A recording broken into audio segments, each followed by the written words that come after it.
ఎప్పుడు sir date ఎప్పుడు చెప్పారు సార్? ఒక్క నిమిషం అమ్మా. బెంగళూరు నుంచి ఎవరన్నా ఉన్నారా?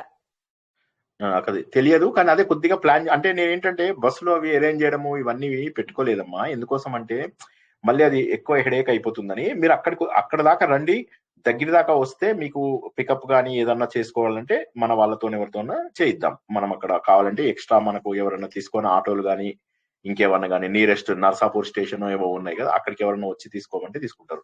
మీకు పికప్ డ్రాప్ మీరు వెళ్తురు ఉండగానే వచ్చేలాగా పెట్టుకోండి, అదైతే మీకు బెస్ట్. ఫస్ట్ డే నాడు బ్రేక్ఫాస్ట్ ట్రైన్ ఉందండి, బెంగళూరుకి ట్రైన్ ఉందండి. బెంగళూరు నుంచి డీటెయిల్స్ అంతా గ్రూప్ లో ఉన్నాయమ్మా, మొత్తం డీటెయిల్స్ ఉన్నాయి. మళ్ళొక్కసారి చెప్తాను ఏమేమి మనం సాధిద్దాం అనుకుంటున్నామో. మాండుక్యోపనిషత్తు చెప్పే అవకాశం ఉంది జ్ఞానయోగం కింద, లేదా అందరికి సులువైతుంది ఓవర్ డోస్ కాకుండా ఉంటుంది అంటే భగవద్గీత మొత్తం 4 రోజుల్లో మొత్తం సారము. ఓ రోజు కర్మయోగం, ఓ రోజు భక్తి యోగం, ఓ రోజు రాజయోగం, ఓ రోజు జ్ఞానయోగం. మొత్తం భగవద్గీత 4 రోజుల్లో అంటే సుమారుగా 9 గంటలు అనుకోండి, 9-9:30 గంటలు. రాత్రి ప్రశ్నలు ఒక 4 గంటలు, 13 గంటలలో మొత్తం భగవద్గీత నేర్చుకుందాం. అదొకటి. అందరూ భగవద్గీత పుస్తకం తెచ్చుకోండి, చిన్న పుస్తకం ఏదన్నా పాకెట్ బుక్ తెచ్చుకోండి. మీకు టైం ఉన్నప్పుడు 12-15 అధ్యాయాలు చదువుకోవచ్చు. ఒకటి అయిపోయిందా, క్లియర్ అయిపోయిందా ఇంతవరకు? రెండవది ఏంటంటే భక్తికి గురించి, అంటే భావనతో చేసేదాన్ని భక్తి యోగం అంటే. దీనికోసం ఏం చేస్తారంటే రామనామం పుస్తకాలు మీరు తెచ్చుకోండి, లేదా లక్ష్మి గారికి చెప్తే ఆవిడైనా కొని పెడతారు. అవి బెటర్ కొని మీరు వదిలేసేయండి, నేను ఆవిడ కొని తీసుకొస్తాము. రామనామంవి పుస్తకాలు తెచ్చి దాన్ని ఈ రోజు అంటే ఆ రోజు నుంచి మొదలు పెట్టుకొని ఇక మీరు ఎలా రాయాలి అనేది చెప్తాం. అంటే ఏంటంటే రామనామం హడావిడిగా రాయకుండా మనం 10 రాసినా 20 రాసినా సరే దాన్ని ఒక శబ్దంతో ఎలా చేయాలి అనేది రెండోది. మూడోది ఏంటంటే ధ్యానం, మెడిటేషన్. ఇందాక చెప్పినట్టుగా ఇప్పుడు మనము ధ్యాన కౌశలం కావచ్చు, విపాసన కావచ్చు, క్రియాయోగ కావచ్చు, ఈశా క్రియ కావచ్చు, తర్వాత మనం చెప్పుకున్నటువంటి సహజ్ మార్గ్ కావచ్చు, ఇలా ఎన్నో చూసి ఉన్నాను కాబట్టి అందులో కూడా బెస్ట్ ప్రాక్టీసెస్ ని మనము సౌండ్ పైన, తర్వాత స్మెల్ పైన, వీటిపైన అంటే మనం వాటిపైన ఫోకస్ చేస్తూ ధారణ, ధ్యానము 2 ఎలా చేసుకోగలుగుతాం. ఎవరు పడిపోకుండా చూసుకోండి కొద్దిగా, అంతే. నిద్ర రావడం ఖాయం, ఓకే, ఎందుకంటే అది తప్పక వస్తుంది. ఇది మనం రాజయోగానికి చేసుకుంటున్నాం. నెక్స్ట్ కర్మయోగం పద్ధతిలో కూడా ఏం చేస్తున్నాం అంటే చాలా మందికి మంత్రాలు ఎవరో ఇచ్చారని మేము వాళ్ళ దగ్గర తీసుకున్నాం, కానీ మంత్రం చెప్పి వదిలేశాడు, ముద్రలు నేర్పియలేదు, లేకపోతే అంగన్యాస కరన్యాసాలు నేర్పియలేదు, లేకపోతే ఎంతసేపు చేయాలి ఎన్ని చేయాలని తెలియదు. మంత్రము అంటే ముందు వెనక ప్రొసీజర్ ఉంటేదాన్ని మంత్రం అంటారు, సరేనా?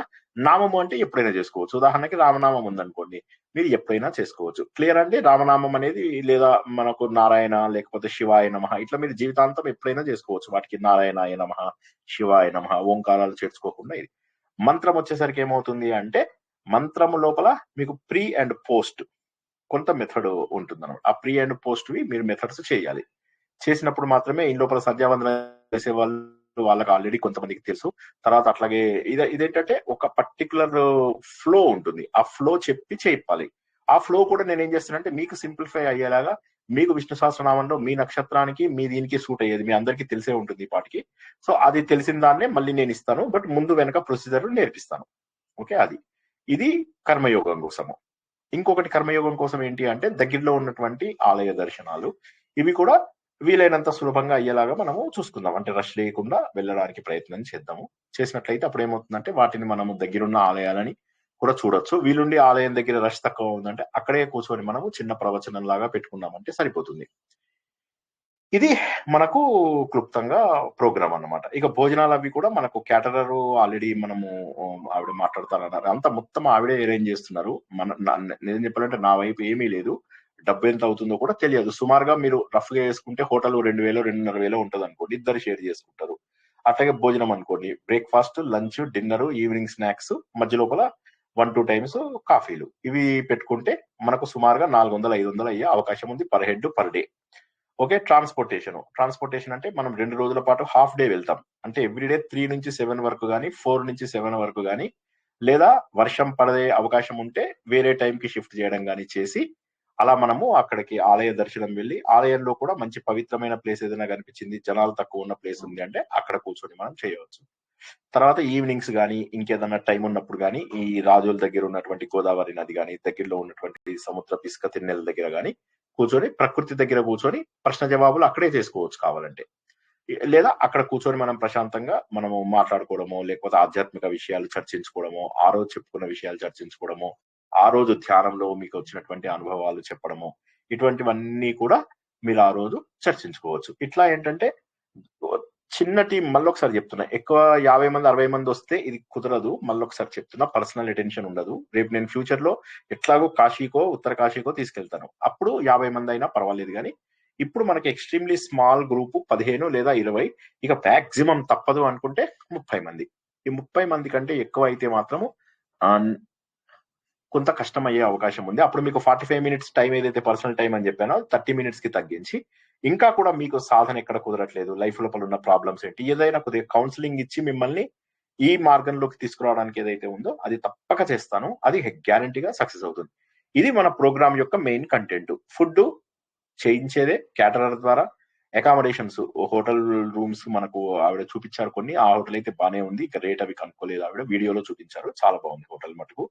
అయితే అందులోనే లిఫ్ట్ లేదు. సో మొదట్లో ఎవరైతే బుక్ చేసుకున్నారో వాళ్ళు 0-1 లో ఉంటారు, మిగతా వాళ్ళు 2 and 3కి వెళ్తారు. సో కొద్దిగా అదొక్కటి చిన్న ఇది. ఇప్పుడు మీ ప్రశ్నలు అడగండి, జవాబు చెప్తాను. ఏ ప్రశ్న ఉన్నా జవాబు అడగండి. సార్ మేము ఇప్పుడు రాకపోయినప్పుడు కాశీకి రావచ్చా సార్? రావచ్చు, కానీ అంటే ఈ సాధన మీరు అక్కడ కొనసాగించుకోవచ్చు కదా. ఇప్పుడు ఇది స్థలం పైన ఆధారపడిందా, లేకపోతే మన సాధన పైన ఆధారపడి ఉందంటారా? మీరు చెప్పండి. సాధన సార్, మెయిన్ సాధన. అది ఇప్పుడు మనకి అది ఎక్కువ టైం దొరుకుతుంది. ఇప్పుడు మనకు అక్కడ వేరే ప్రోగ్రామ్స్ ఉంటాయి. ఇప్పుడు మీకు అక్కడ నేను 8 ప్రోగ్రామ్స్, 9 రోజుల్లో 8 ప్రోగ్రామ్స్ నేను పెడతాను. ఏది కాశీకి తీసుకెళ్ళినప్పుడు అక్కడ డిఫరెంట్ ప్రోగ్రామ్ ఉన్నాయి. మీరు పంచక్రోశ ఇది కావచ్చు, ద్వాదశాదిత్యుల టెంపుల్స్ కావచ్చు, ఇట్లా అక్కడ మనకు ఒక్కొక్క రోజు ఒక్కొక్క ప్రోగ్రామ్ పెట్టుకుంటాం. అక్కడ కొన్ని కర్మకాండల కార్యక్రమాలు కూడా పెట్టుకుంటాం. సో సాధనకు, మెడిటేషన్ కి, వాటికి ఎక్కువ టైం దొరికేది ఇప్పుడు అది. అండ్ ఇంకోటి ఏంటంటే స్థలమా సాధన, ఈ రెండు ఆలోచిస్తే స్థలం కోసం వస్తున్నారు అంటే మీరు సాధన కోసం రావడం లేదు. యాత్ర కావాలి అంటే మీ గురించి కాదమ్మా, జనరల్ గా చెప్తున్నా. జనరల్ గా ఏంటంటే స్థలం కోసము అన్నట్లయితే ఈ ప్లేస్ నేను చూశాను అంటే చూసిన ప్లేస్ కోసం కాదు. ఇప్పుడు చూసిన ప్లేస్ అంటే లక్ష్మి గారు అదే ఊర్లో ఉన్నారు, ఆవిడ రోజు చూసుంటారు. ఆవిడ ఆ టెంపుల్ కి డైరెక్టర్ గా కూడా చేశారు చాలా రోజుల పాటు. సో కాబట్టి దిస్ ఈజ్ నాట్ అబౌట్ ఆ ప్లేస్ మనం చూసామా లేదా అనేది కాదు. మనకేంటంటే ఈ ఆలయాలు కానీ ఇవన్నీ కూడా మన యొక్క వారసత్వ సంపద. ఈ వారసత్వ సంపద మనం చూసుకుని వాటికి తగ్గట్టుగా మనం వెళ్తాం. అది వాటికి తగ్గట్టుగా ఆనందం, అవన్నీ ఏంటంటే మన వారసత్వ సంపదను చూసుకున్నటువంటి సంతోషము. అది కూడా మనం చాలా రష్ ఉంది అనుకోండి, బయటనే ఉందాం, ఎక్కువ ఇది లేదు, దండం పెట్టుకొని వచ్చేద్దాం అంతే. దర్శనము రష్ తక్కువ ఉంటే చక్కగా కూర్చొని అక్కడే మాట్లాడుకోవచ్చు. అక్కడే మనము రకరకాల విషయాలు, ఎన్ని డౌట్స్ ఉన్నాయో రాసుకోండి. మీకు ఒక్క డౌట్ మిగల్చను. ఓకే, తర్వాత ఇందులోపల ఖర్చులు అక్కడ చూసుకోండి, మీరే అందరు డిసైడ్ చేసుకోండి ఎంత అయిందో చూడండి. నాది కూడా ఒక్క రూపాయి నాకు పెట్టద్దు. ఇంకొక విషయం చెప్తున్నా, మంత్రదీక్ష ఇచ్చినప్పుడు మాత్రం అందరూ నాకు ఒక పండు ఇవ్వండి, ఏదో ఒక పండు ఇవ్వండి, సరిపోయింది. ఇంకా మిగతా టైంలో ఏమి ఇవ్వద్దు. మొత్తం అంతా అయిపోయిన తర్వాత, 5 రోజుల యాత్ర మనది అయిపోయిన తర్వాత అందరు కలిసి నాకు ఒక నోట్బుక్ కొనివ్వండి. ఒక నోట్బుక్, మంచి మంచి నైస్ నోట్బుక్, ఏదైనా మంచి హై క్వాలిటీది, ఒక 200-300 రూపీస్ది కొనివ్వండి, సరిపోయింది. ఇక మళ్ళా కాళ్ళకి దండం పెట్టడానికి వచ్చి అట్లాంటివి చేస్తే వాళ్ళు మన టీంలో ఉండలేరు. మీకు అందరికీ తెలుసు, నేను మోమాట పడనని చెప్పి ఎంతో మందిని టీంలోంచి తీసేశాను. అది మీ అందరికీ కూడా అనుభవం ఉన్నది. దయచేసి నన్ను ఇబ్బంది పెట్టకండి, నాకు ఇష్టం లేదు. తత్వ విధానంద గారి శిష్యుడిగా నేను తప్పు పనులు ఎప్పటికీ చేయకూడదు. దయచేసి నన్ను అటువంటి వాటిలోకి దింపకండి. ఓకే, వీలైన వారందరూ కూడా తొందరగా మనం ఇది చెప్పుకుంటే ఈ డేట్ 31st నాడే, ఒకవేళ చైతన్య గారికి వాళ్ళ అమ్మగారికి అదే లక్ష్మి గారికి ఆ 4-5 రోజుల పాటు వాళ్ళ పిల్లలు కానీ వీరు కానీ యూకేలో అవి వెళ్లకుండా ఉంటే ఈ 31st నాడు వెళ్ళి 4th ఈవినింగ్, థర్డ్ వెళ్లే వాళ్ళు 3rd వెళ్ళొచ్చు, 4th ఎర్లీ మార్నింగ్ వచ్చే వాళ్ళు 4th ఎర్లీ మార్నింగ్ కూడా బయలుదేరవచ్చు. మనం అంతవరకు రిజర్వ్ చేసుకుంటాం. ఏది ఎక్స్ట్రా జరిగినా అది వాళ్ళది. మిగతావన్నీ కూడా కామన్ ఎక్స్పెన్సెస్ అంతా కూడా కలిసి షేర్ చేసుకుందాం, ఎంతైతే అంత. ఇప్పుడు అడగండి మీ ప్రశ్న. ఇంకా ప్రవచనము ఇప్పుడులాగా రోజుకు ఒక టాపిక్ ఉంటుందా? అక్కడ ఒకటే ఓన్లీ మాండుక్య అండ్ భగవద్గీతనే ఉంటాయా? మాండుక్య ఉపనిషత్తు, భగవద్గీత, 1 గంట ఇది, 1 గంట లేకపోతే కంటిన్యూస్ గా భగవద్గీతనే చెప్తాను. నేను ఇంకా ప్లాన్ చేయలేదండి అది. యాక్చువల్లీ నేను మాండుక్య ఉపనిషత్తు కోసమే భగవద్గీత చెప్పడం బెటర్. మాండుక్య ఉపనిషత్తు అందరూ వినేలాగాను, భగవద్గీత ఆల్రెడీ విన్నారు కాబట్టి ప్రవచనం అయితే రికార్డింగ్ అవుతుంది. నేను ల్యాప్టాప్ తీసుకొని వస్తాను, కాబట్టి మీకు ప్రవచనము మనకు టెలిగ్రామ్ అక్కడ కనుక బాగా పనిచేస్తే టెలిగ్రామ్ లో రికార్డ్ చేసి పంపిస్తాను.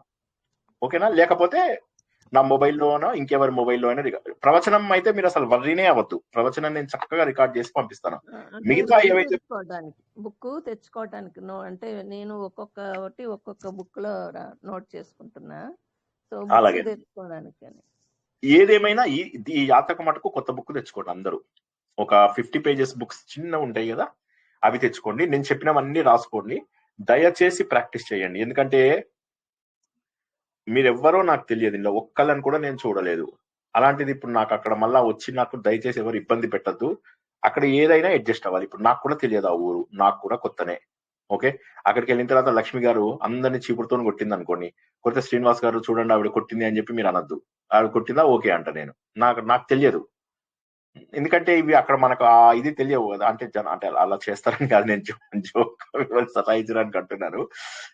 సో అంటే ఏంటంటే కొద్దిగా అడ్జస్ట్మెంట్ మెంటాలిటీతో రండి. ఏది అడ్జస్ట్ అవ్వాల్సిన అవసరం లేదు. మంచి హోటలే తీసుకుందాం, మంచిగానే ఉందాము. కానీ కొంత ప్లాన్డ్ గా వస్తే మనకు ఆ 30 దాటకుండా చూసుకుందాం. ఆ 30 అనేది హైయెస్ట్, 20 అనేది బ్యూటిఫుల్ ఇదన్నమాట. కానీ ఇది ప్రాక్టికల్ గా ఉంటుంది. తర్వాత యాత్రలలో ఇంత కాకపోయినా ఇప్పుడు నేర్చుకున్న వాటిని అక్కడ మనం ప్రాక్టీస్ చేసుకునేలాగా చేసుకోవచ్చు. Next question. జై శ్రీకృష్ణ సార్. ఇప్పుడు రాకపోయినా మేము అది ప్రసంగాలు విని నెక్స్ట్ టైం రావచ్చు అండి. ఇప్పుడు మనవాడిని పెంచుతున్నాను సార్ నేను. మీరు షూర్ అండి, తప్పకుండా. అసలు నెక్స్ట్ వాటికి ఇబ్బంది అని కాదు, ఈ వచ్చిన వాళ్ళకి గ్యారంటీగా ఎక్కువ అడిషనల్ అడ్వాంటేజ్ ఉంటుంది అంతే. ఇక నెక్స్ట్ చెప్పింది మాకు మళ్ళీ పెడతారు కదా, అవి మేము వినొచ్చు కదా, నిన్ను తెలుసుకోవచ్చండి. పర్సనల్ లేదమ్మా, ప్రవచనం ఒక్కటి. అవునమ్మా, ప్రవచనం అయితే ఖచ్చితంగా రికార్డ్ అవుతుంది. మిగతావి రికార్డు ఉండవు కదా మీకు, కేవలం ప్రవచనాలు మాత్రమే రికార్డు ఉంటాయి. చాలా మిస్ అయిపోతున్నాం, చాలా బాధగా. మిస్ అవ్వద్దు మీరు. నేనేమంటున్నానంటే రేపు నేనుంటానా, ఇంకెవరైనా ఉంటారా, గ్యారంటీ లేదు. అసలు ఇవాళ రావాలి అనిపించిన వాళ్ళు మట్టుకు రండి. లేదు ఖచ్చితంగా ఎమర్జెన్సీలు ఉన్నాయి అనుకున్న వాళ్ళు తప్పక రావద్దు. ఎమర్జెన్సీ ఉంటున్నాడు, పాప అయిపోయింది ఇక్కడ. అదే అది అంటే నాకంత అది లేదు. మీరు ఆలోచించండి. సో తర్వాత మీకు ప్రవచనాలు మాత్రం ఖచ్చితంగా రికార్డింగ్ పంపిస్తాను. అది డైరెక్ట్ ఇప్పుడు ఇప్పట్లాగా పెట్టకూడదు సార్. అట్లా మీరు ఆన్ చేసి డైరెక్ట్ పెట్టొచ్చు కదా అక్కడ. అవును, రికార్డింగ్ అయితే ఉంటుంది, ప్రవచనం ఉంటుంది. ఒకవేళ అక్కడ ఇంటర్నెట్ పని చేయకపోతే రికార్డ్ చేసి పెడతాను అని చెప్పి ఇందాక చెప్పాను. డైరెక్ట్ చూస్తామని అట్లా. అదే ప్రవచనము డైరెక్ట్ గానే చూస్తాము. ఇంటర్నెట్ పని చేయకపోతే రికార్డ్ చేసి పెడతాము అంటున్నాను. అది ప్రవచనం మాత్రం. మిగతావైతే ఏవైతే రోజు మొత్తం ఎక్స్పీరియన్సెస్ ఉంటాయో అవి మటుకు మనకు రికార్డ్ చేయడానికి అవకాశం లేదన్నమాట. ఎందుకంటే వాటికి మనము ఇన్వాల్వ్ అయ్యి ఉంటాం కదా. వాటిని ఎవరో ఒకళ్ళని కెమెరామెన్, ఇప్పుడు మనం ఇది ఏంటంటే ఇవి పారాయణాలు అవ్వనుకోండి, మనం ఏం చేయక్కర్లేదు, చదువుతున్నట్టుగా యాక్ట్ చేసినా కూడా చాలు, వేరే వాళ్ళు చదువుతూ ఉంటారు, తర్వాత అయిపోతుంది. ఇది ఒక అవకాశం ఏంటంటే సాధనకి. ఇప్పుడు ప్రాక్టికల్, ఇప్పుడు ఎందుకంటే 30 years నుంచి చేస్తున్నాను ఎందుకు మార్పు లేదు, 40 years నుంచి చేస్తున్నాను ఎందుకు మార్పు లేదు, వీటన్నిటికీ జవాబు ఇదన్నమాట. అంటే సాధన. ఇప్పుడు నేను ఇందులోపల 4 మార్గాలు కూడా కలుపుతూ చేస్తున్నాను. మీకు అందులోపల అన్ని మార్గాలు కలుపుతూ మీరు కూడా చేయండి. కొంత రామనామంది కావచ్చు, అంటే రామనామం మేము రాస్తున్నాం సార్ అది కాదు. ఇప్పుడు చూడండి ఇక్కడ మార్పు వస్తుంది. అదే విధంగా నేను ఇందాక చెప్పినట్టుగా మెడిటేషన్ లోపల ఇన్నాళ్ళు చేస్తున్నట్టు కాకుండా ఇది ఒక కొత్త పద్ధతి లోపల చేయిస్తాం మనం. అట్లా ఎదురుగా కూడా ఉంటాం. సో మీకు ఏమేమి ఇబ్బందులు వస్తున్నాయి అంటే ఇదంతా ఏంటంటే ఏదో మనం పుస్ మాటల ఇది కాకుండా మనకు ఆత్మబోధ కావాలి అనుకున్న వాళ్ళకి ఆత్మానుభవం టాప్ ప్రయారిటీ కావాలి కదా. తర్వాత ప్రదేశము, ఆ ప్లేస్ మేము చూసేసామండి అంటే, అయితే చూడని ప్లేస్ కోసం వచ్చేటట్టు అయితే ఎవరైనా ఇన్ జనరల్ చూడని ప్లేస్ కోసం వచ్చేటట్టు అయితే అది ప్లేస్ పైన ఉన్నటువంటి అభిమానం కానీ సాధన పైన ఉన్నటువంటి అభిమానం కాదు. ఎందుకంటే ప్లేస్ పైన అభిమానం ఉంటే మనంతటా మనం డబ్బులు పెట్టుకొని వెళ్ళొచ్చు కదా, ప్లేస్ వెళ్ళి చూడొచ్చు. ఇది కేవలము యాత్ర చేయించడము ఉద్దేశమే కాదు, పారాయణాలు చేయించే ఉద్దేశం లేదు. ఓకే, మీరు 12వ అధ్యాయం 15వ అధ్యాయం చదువుకోండి, నేనేమనుకోను, సంతోషపడతాను. బట్ ఇక మిగతా వాటికి అవకాశము లేదు. ఇంకా తప్పుగా ఎవరు అనుకోవట్లే కదా, తప్పుగా అనుకోవడం లేదు కదా. హలో, మాట్లాడలేదు. ఏం లేదు సార్, జై శ్రీకృష్ణ సార్. క్లియర్ గా చెప్తున్నారు సార్. దానికి వేణుగోపాల్ గారు చెప్పండి. క్షమించండి సార్, ఒక మాట అడుగుతాను, ఏమనుకోదండి. చెప్పండి. ఇప్పుడు తత్వ వివేచానంద సార్ శిష్యరికం తీసుకున్నారా మీరు? అడగచ్చా? అట్లా నేను ఆయన మిమ్మల్ని దగ్గరికి సార్ అనకూడదని నేను ఉద్దేశంతో మాట్లాడుతున్నా. మీరు నేను శిష్యరికం తీసుకున్నందుకు నేను తప్పుగా మాట్లాడుతున్నా తెలియదు నాకు. లేదు లేదు మిమ్మల్ని గురువు గారు అనాలి అని అక్కడ మీకు గురువు గారు అనాల్సిన అవసరం లేదు. మామూలుగా క్యాజువల్ గా శ్రీనివాస్ గారు అంటే సరిపోతుంది. ఇప్పుడు ఇదంతా ఒకటి గుర్తుంచుకోండి, ఒక దీపము ఇంకొక దీపాన్ని వెలిగించిన తర్వాత 2 దీపాలు సమానం అవుతాయి. ఓకే, ఆయనని స్వామి అంటాం. ఎందుకు స్వామి అంటాం ఆయనని? ఎందుకంటే ఆయన సన్యాసం తీసుకున్నారు కాబట్టి. నాకు కూడా సన్యాసం అంటే చాలా ఇష్టం అని మీ అందరికీ తెలుసు. అది తీసుకున్నాక మీరు అందరు నన్ను అప్పుడు శ్రీనివాస్ గారు అనకండి, అప్పుడు స్వామి అనండి. స్వామి అంటే సన్యాసం తీసుకున్న వాళ్ళని మనము స్వామి అని గురువు గారు అని చెప్పేసి అంటాం, అది ఓకే. తర్వాత ఇంకో కొంతమందికి కాళ్ళకి దండాలు పెట్టించుకునే గురువులు వాళ్ళు వీళ్ళు ఉంటారు కదా, వాళ్ళని కూడా మీరు గురువు గారు అనండి.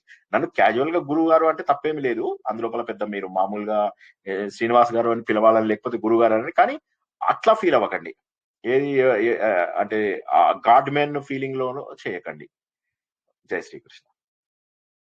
జై శ్రీకృష్ణ సార్. పాఠం పాటిస్తున్నప్పుడు శిష్యు గారు మీరు గురువు గారే అనాలి మిమ్మల్ని. కేవలం ప్రయాణం గురించి మాట్లాడదాము. ప్రసజ్ఞ గారు సార్ థర్స్డే ఈవినింగ్ కల్లా వచ్చేయాలి సార్, ఫ్రైడే మార్నింగ్ వస్తే సరిపోద్దా అని. ఫ్రైడే మార్నింగ్ బ్రేక్ఫాస్ట్ తోని స్టార్ట్ అవుతుంది. థర్స్డే ఈవినింగ్ రాగలిగితే వచ్చేసేయండి చక్కగా. థర్స్డే ఈవినింగ్ వస్తే థర్స్డే ఈవినింగ్ నుంచే ఉండొచ్చు, తప్పేం లేదు. Okay okay sir. Thursday evening కూడా రావచ్చు, థర్స్డే ఈవినింగ్ కూడా రావచ్చు. అంటే ఫ్రైడే ఎర్లీ మార్నింగ్ 2:30కి మాకు గుంటూరులో ట్రైన్ ఉంది సార్, అది 6:30 పాలకొల్లో 1 అవర్ అక్కడ నుంచి 7:30, 8 కల్లా రాజోలు రావచ్చు. అంతకు దాటకుండా రండి, ఇంకా అంతకి దాటకుండా రండి, సరేనా? Okay sir. లేదు మీరు ముందు రోజు వస్తానంటే రావచ్చు. ఇప్పుడు ఆల్ డిఫరెన్స్ ఎంత మనకు? 3 రాత్రులు పడుతుందా, 4 రాత్రులు పడుతుందా, ఆ హోటల్ వాడుతో మనం మాట్లాడుకోవాలి అంతే. కానీ ఏదైనా రైల్ డీటెయిల్స్ లక్ష్మి గారికి ఎక్స్ప్లెయిన్ మండే సాయంత్రం కల్లా మనం ఎలా వస్తున్నాము అనేది చెప్పగలిగితే ఆవిడ బుక్ చేయగలరు. ఎందుకంటే హోటల్ వాడు కూడా మనకు ఉంచాలి అని అనుకోరు కదా, ఆ రోజుల్లో ఇంకెవరైనా బుక్ చేసుకుంటే వాళ్ళకి ఇచ్చేసే ఛాన్స్ ఉంది. అప్పుడు మళ్ళీ మనం వేరే హోటల్ వెతుకోవాలి. దొరకక కాదు, దొరుకుతాయి, ఏం ప్రాబ్లం లేదు, దొరుకుతాయి. ఫుడ్ దొరకదా? దొరుకుతుంది. కానీ లేట్ గా మళ్ళీ ఇంకెప్పుడో జాయిన్ అవుతాను లేకపోతే అట్లా అంటే మన అందరం ఇబ్బంది పడతాం. వీలైనంత వరకు ప్లాన్డ్ గా ఉండడం బెటర్. ఎమర్జెన్సీ లేని ప్రతి ఒక్కరూ రావడానికి ట్రై చేయండి. అది. జై శ్రీకృష్ణ. ఉత్తరకాశీ అంటే ఏ ఊర్లండి? ఉత్తరకాశీ ఇప్పుడు వెళ్ళామమ్మా మనము. ఉత్తరకాశీకి ఇప్పుడు ఏ ఊరండి? అంటే ఉత్తరాఖండ్ లో వస్తుంది. ఉత్తరాఖండ్ లోపల వస్తుంది. డెహ్రాడూన్ అవన్నీ విన్నారు కదా, గంగోత్రి యమునోత్రి, ఈ రెండింటికి మధ్యలో, ఈ యమునోత్రికి గంగోత్రికి మధ్యలో వస్తుంది అనమాట. భాగీరథి రివర్ వెళ్ళేటటువంటి ప్రాంతాన్ని ఉత్తరకాశీ అంటారు. నెక్స్ట్, ఈ యాత్రకు సంబంధించి ఇంకెవరికైనా డౌట్స్ ఉన్నాయా? మండే ఈవినింగ్ రిటర్న్ కావచ్చు కదా సార్? మండే 3వ తేదీ మండే సాయంత్రము 4 తర్వాత 4ంటికి స్నాక్స్ తినేసి వెళ్ళొచ్చు. అంటే ఒక 2 గంటలు రెస్ట్ తీసుకొని 4ంటికి వెళ్ళొచ్చు. నర్సపూర్ ఎక్స్ప్రెస్ చాలా బాగుంటది సార్. మరి ట్రైన్ తత్కాల్ దొరికితే అది కూడా నచ్చితే, తత్కాల్ లాంటిది ఏదైనా దొరికితే, ఆ నర్సాపూర్ ఎక్స్ప్రెస్ అని అంటున్నారు కదా మేడము, అది ఈవినింగ్ చక్కగా చేసి, లేదా వీలైతే డిన్నర్ కూడా కట్టుకొని బయలుదేరితే అది ఇంకా మంచిది. రైల్లో ఎక్కేసి వచ్చేసేయచ్చు. ఖమ్మం ట్రైన్ ఎక్కాలేకపోతే అదే మీరు ప్లాన్ చేయండి, అది ప్లాన్ చేయండి, చెయ్యండి. ఏదైనా మీరేమి దానికి పెద్ద మీరు ఆలోచించకండి, ఎలా రావాలి ఎలా పోవాలనేది అది పెద్ద ప్లానింగ్ ఇది లేదు. అవసరమైతే ఇంకొక పొద్దున్న వెళ్తాం అంతే, ఏముంది, రాత్రి వెళ్ళేది పొద్దున్న వెళ్తాం ప్రశాంతంగా. అంతకు మించి పెద్ద వెళ్ళే దాంట్లో అంత ఆలోచించేది ఏం లేదు కదా. కన్ఫర్మేషన్లు అవి ఎవరికి? లక్ష్మి గారికి అన్నారు కదా, ఆ నంబర్ మనకి గ్రూప్ లో పెడితే మేము పర్సనల్ గా పెట్టండి, నేను లక్ష్మి గారికి పంపిస్తాను. పర్సనల్ గా పెట్టండి, లక్ష్మి గారికి పంపిస్తాను. ఆవిడే మనం ఈ మండే కల్లా ఒక స్పెషల్ గ్రూపే తయారు చేద్దాం. దానికి తయారు చేసి అన్ని ఇన్స్ట్రక్షన్స్ అన్ని అందులోనే. ఒక్కటే ఏంటంటే ముందు ఫస్ట్ వస్తాము అని చెప్పి కన్ఫర్మ్ చేయండి. మండే నాడు ఎంతమంది అవుతారో చూసి మండే నాడు మనము మొత్తం ప్లాన్ కన్ఫర్మ్ చేసుకుందాం. ఇంకా ట్యూస్డే నుంచి మనం ఇంకా వేరే ఇంకేవి పెట్టుకోకుండా ట్యూస్డే నాటికల్లా మనము రెడీ అయిపోతాము. ట్యూస్డే నాడు ఆవిడ వెళ్ళి హోటల్లో కన్ఫర్మ్ చేయడం, ఎన్ని రూమ్స్ అవసరమైతాయి ఏంటి అనేది. ఒకసారి అడ్వాన్స్ తీసుకున్నాక మళ్ళీ హోటల్ వాళ్ళు కానీ కేటరర్లు కానీ ఇవ్వరు కాబట్టి, జనరల్ గా నాకు తెలియదు, ఇస్తే ఇవ్వచ్చు, మంచి వాళ్ళు అయితే ఇవ్వచ్చు. కొంతమంది ఇవ్వరు హోటల్స్ లో కానీ ఇంకా దేంట్లో కానీ. అవి కొద్దిగా మనం ఫోర్గో అవ్వాల్సి వస్తుంది. ఓకే, సో అట్లాగా. సో ఇంకా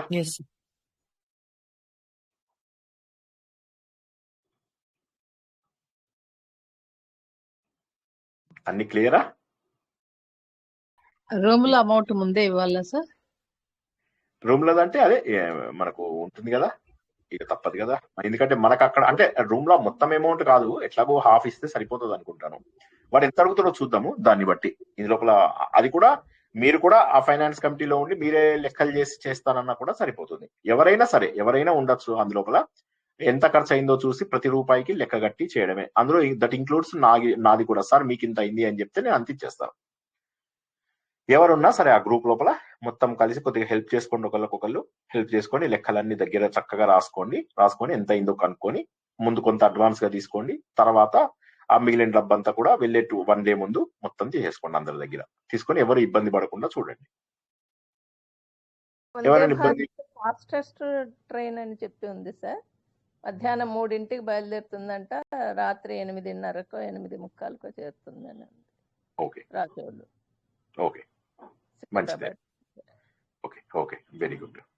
కానీ ఏదైనా మీరు చూసుకోండి. అంటే నేను ఏమంటున్నానంటే మనకు ఖచ్చితంగా ఆ 4th డే ప్రవచనం అయిపోయి లంచ్ అయిపోయిన తర్వాత బయలుదేరుతాం. సో అది పార్ట్ ఆఫ్ ద ప్లాన్. ఎందుకంటే ఆ రోజు మనకు మార్నింగ్ మళ్ళీ ఈ మెడిటేషన్ సెషన్ ఇవన్నీ కూడా ఉంటాయి కదా. సో అది కాక పర్సనల్ టైం కూడా ఉంది కొంతమందికి. ఎవరైనా అలా ఎర్లీగా వెళ్తున్న వాళ్ళకి పర్సనల్ టైం ముందే తీసుకొని 45 minutes పాటు నేను మంచి గైడ్ చేయగలను. ఏ దారిలో వెళ్తే బాగుంటుంది అనేది 45 నిమిషాలు సుమారుగా నేను మాట్లాడతాను. ఒక్కొక్కళ్ళతోటి 45 నిమిషాలు స్పెండ్ చేయగలను. నేను ప్రతిరోజు మాట్లాడతాను తప్పకుండా. ఓకేనా? మాట్లాడినప్పుడే మీకు మంత్ర దీక్ష కూడా ఇవ్వగలను. So that is even better కదా. కానీ ఇంకా ఈ దీక్ష ఎట్లా ఉంటుందంటే మీరు ఇది మీరు వదలకుండా చెయ్యండి, వీలైనంత వరకు వదలకుండా చెయ్యండి. అదే విధంగా అర్ఘ్యం కూడా ఎవరైనా ఇవ్వాలి అంటే దానికి కూడా నేను మంచిగా దగ్గరుండి నేర్పిస్తాను. సో అది ఏదైనా కూడా ఏంటంటే ఇది కొద్దిగా ప్రాక్టికల్ క్లాస్ అనుకోండి. మనస్ఫూర్తిగా సాధన చేస్తున్నామని అనుకోండి. ఇప్పటి వరకు థియరీగా నేర్చుకున్నారు. ప్రాక్టికల్ గా నేర్చుకుంటే ఏదైనా కూడా మనము పుస్తకాన్ని చదివితేనే రాదు కదా. ఇవన్నీ కూడా ఏంటంటే పుస్తకాలలో తెలుసుకున్నది కొంత, మనము ప్రాక్టీస్ చేసుకున్నది కొంత. వీటి నుంచే మనకి ఇంకా కొద్దిగా ఎదగడం అనేటటువంటిది ఉంటుంది. సరేనా? ఇంకెవరికి ఏం డౌట్స్ లేకపోతే ఇది ఆపేస్తాను. ఇది కూడా రికార్డ్ చేశాను కాబట్టి ఇది కూడా పంపిస్తాను. సరేనా? Okay okay sir. సో అందరూ కూడా మళ్ళీ చెప్తున్నాను, రేపు కూడా ఆలోచించుకోండి. ఎల్లుండి మధ్యాహ్నం లోపల కొద్దిగా కన్ఫర్మ్ చేయండి. అప్పుడు లిస్ట్ రాసేసుకొని మనము అందరికీ ఎవరెవరి ఏమేం కావాలి, ఏమేం తెచ్చుకోవాలి ఇవన్నీ కూడా రాస్తే సరిపోతుంది. అప్పుడు మనకు మండే ఈవినింగ్ కల్లా మొత్తం క్లియర్ అయిపోతుంది. ఇక ట్యూస్డే నుంచి మీరు ఇక సాధన రెడీ అయిపోయినట్టే పెట్టుకోండి. ప్రస్తుతానికైతే 31st, 1st, 2nd, 3rd నాడు మనము బయలుదేరుతున్నాం. అంతే కదా? కరెక్టేనా? 31st మార్నింగ్ ఉంటాం అక్కడ. 31st మొత్తం programme, full day programme. 1st నాడు ఫుల్ ప్రోగ్రామ్, 2nd నాడు ఫుల్ ప్రోగ్రామ్, 3rd నాడు హాఫ్ డే వరకు ఉండి వచ్చేస్తాం. క్లియర్ కదా అందరికి? జై శ్రీకృష్ణ. రికార్డింగ్ ఆఫ్ చేస్తున్నా.